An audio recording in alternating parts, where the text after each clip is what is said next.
What's up, guys? This is Rey-Jay back with another video. And in this one, I want to break down what's happening with the overall markets. I'm going to break down what's going on with SPY and the QQQ and many other futures and talk about what the charts are suggesting so far and why we're entering a very, very volatile period heading into next week. Just know that I am not a financial planner, so take nothing I'm saying as financial advice whatsoever.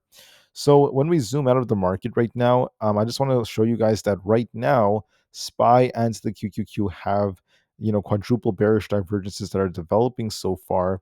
SPY is making higher highs and higher lows, but the QQQ has failed to break its high right here, at least so far.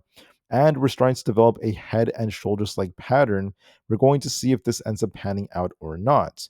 This also implies that there is a divergence between the QQQ slash NASDAQ and with ES and SPY, meaning that what's happening is the S&P 500 is breaking its highs, right? It's on an uptrend. Now it's starting to show some signs of rejection, so we'll see if we end up losing critical support or not. And I'll talk more about that a little bit later.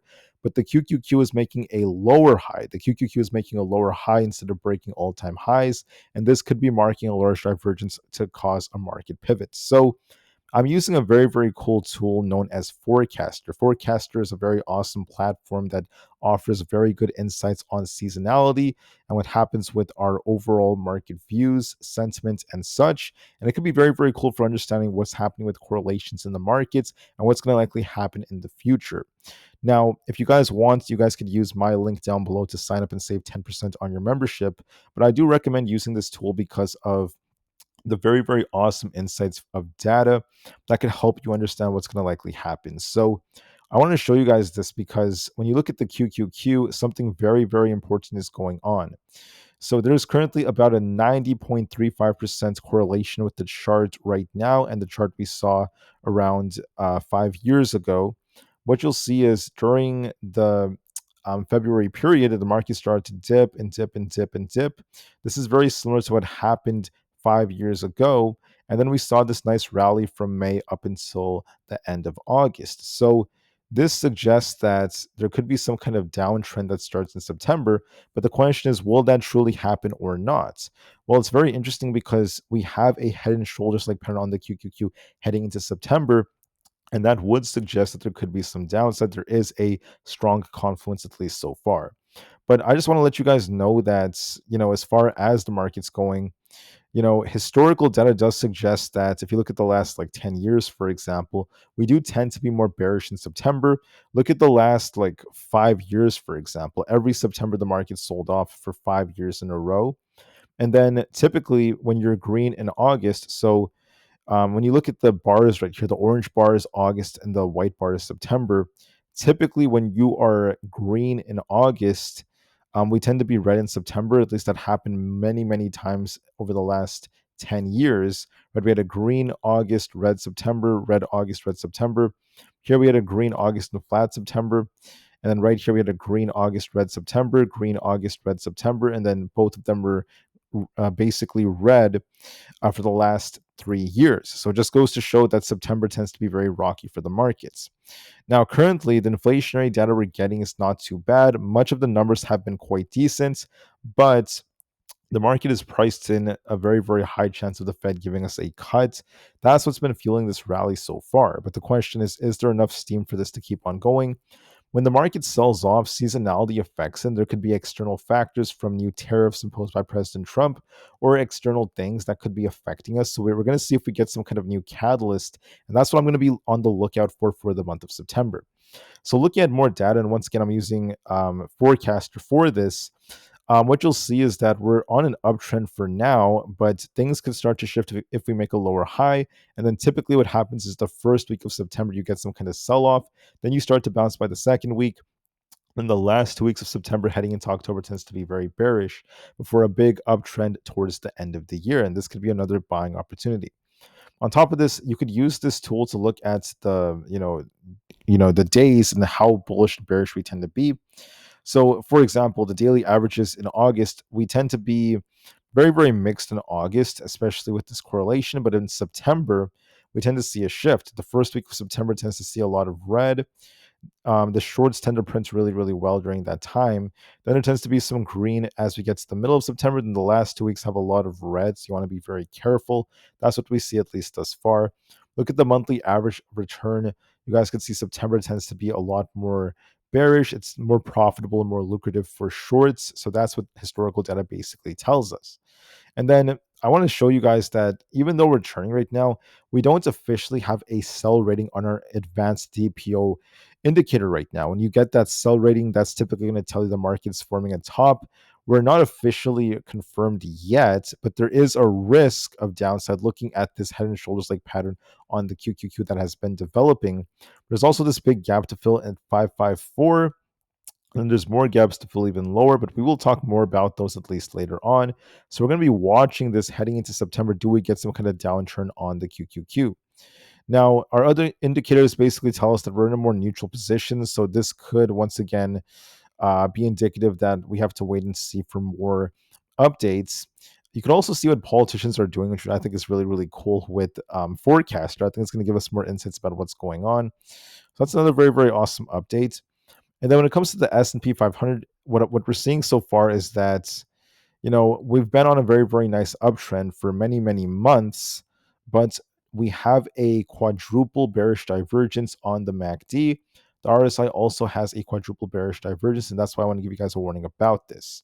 So looking at the S&P 500, there is a 92% correlation with the chart now and what we saw 5 years ago, and then 7 years ago, and now also has a 92.5% correlation.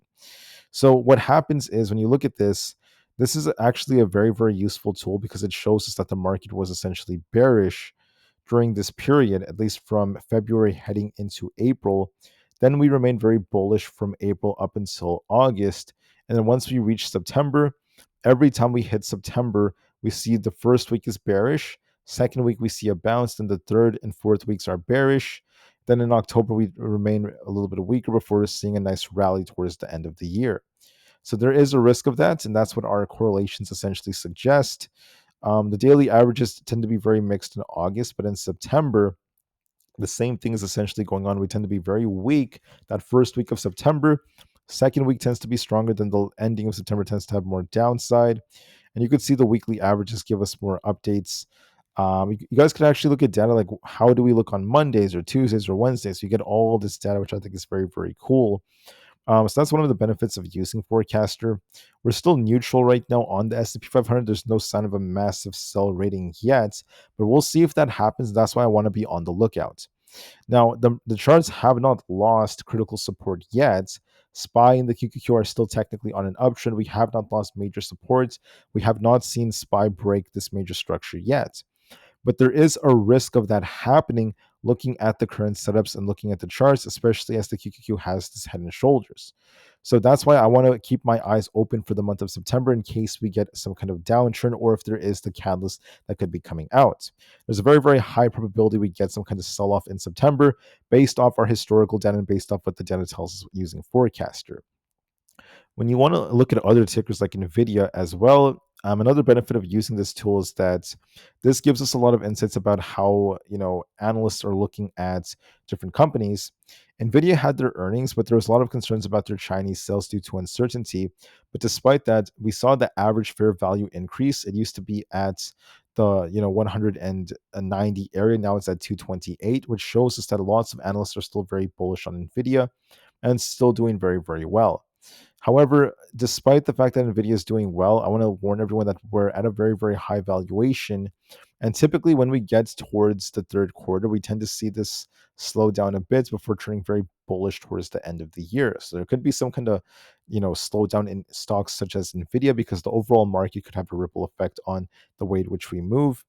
And then when you look at our overbought indicators, what you'll see is that there's no sell rating on Nvidia yet. But if we start getting it, I would be very, very careful with it. So even individual stocks could be looking for interesting volatility during this time.